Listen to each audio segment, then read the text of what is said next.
영상 주제는 유상증자와 무상증자입니다. 유상증자는 회사가 돈을 받고 새 주식을 발행해 자금을 조달하는 것입니다. 반면 무상증자는 회사가 돈을 받지 않고 기존 주주에게 새 주식을 나눠주는 것입니다. 핵심 차이는 회사에 현금이 들어오느냐, 즉 유상이냐, 안 들어오느냐, 즉 무상이냐입니다.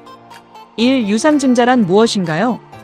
유상증자는 회사가 새로운 주식을 발행하면서 투자자에게 돈을 받고 자본금을 늘리는 방식입니다. 쉽게 말해 회사가 추가로 투자받겠다라고 선언하고 새 주식을 파는 것입니다. 어떤 회사가 신사업 진출이나 시설 확장을 위해 1,000억 원이 필요하다고 가정해 보겠습니다. 이때 은행 대출 대신 주식을 새로 발행해 투자자에게 판매하면 투자자는 돈을 내고 주식을 받고 회사는 그 돈으로 사업을 확장합니다. 이 과정이 바로 유상증자입니다. 이 유상증자의 특징입니다. 유상증자는 배정 대상에 따라 주주 배정, 일반 공모, 제3자 배정 방식으로 구분됩니다. 주주 배정 유상증자는 기존 주주에게 지분 비율에 따라 신주를 인수할 권리를 부여하는 방식으로 주주의 지분율을 유지할 수 있다는 특징이 있습니다. 일반 공모 유상증자는 불특정 다수의 투자자를 대상으로 공개적으로 청약을 받아 자금을 조달하는 방식입니다. 제3자 배정 유상증자는 특정 투자자에게 신주를 배정하는 방식으로 전략적 투자 유치나 경영 협력을 목적으로 활용됩니다. 유상증자는 자금의 사용 목적과 투자자의 성격에 따라 악재 또는 호재로 작용할 수 있습니다. 유상증자가 악재로 작용하는 경우는 주로 기업이 재무구조 악화나 적자 보전을 위해 자금을 조달하는 경우로 이는 기업의 재무 상태가 좋지 않다는 신호로 해석될 수 있습니다.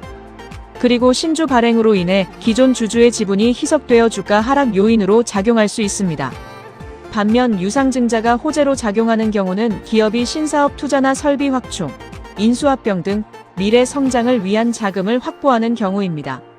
기업의 성장 가능성이 높아졌다는 긍정적인 신호로 받아들여질 수 있습니다.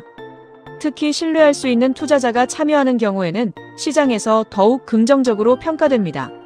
3. 무상증자란 무엇인가요?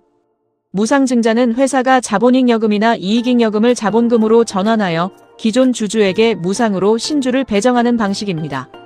이 과정에서 주주는 별도의 대금을 지불하지 않으므로 회사로의 자금 유입은 발생하지 않습니다.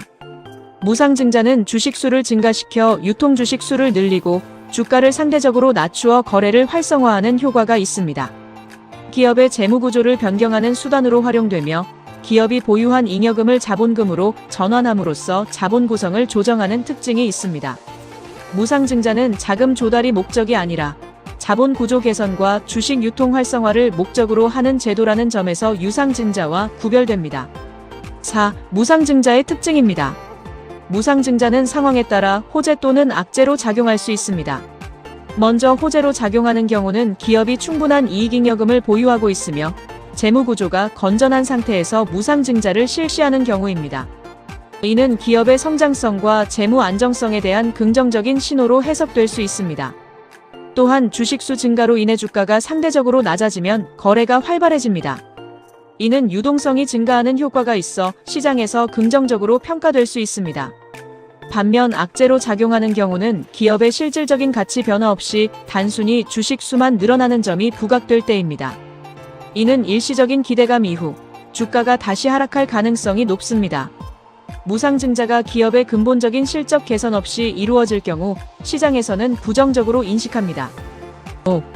주가 조정 방식입니다. 무상증자와 유상증자는 모두 신주 발행으로 인해 주식수가 증가하므로 기존 주주의 권리를 반영하여 주가가 조정됩니다. 예로 1:1 무상증자의 경우에는 기존 주식 한 주당 한 주가 추가로 발행되어 총 주식수가 2배가 되므로 주가는 기존 가격의 2분의 1로 하락 조정됩니다.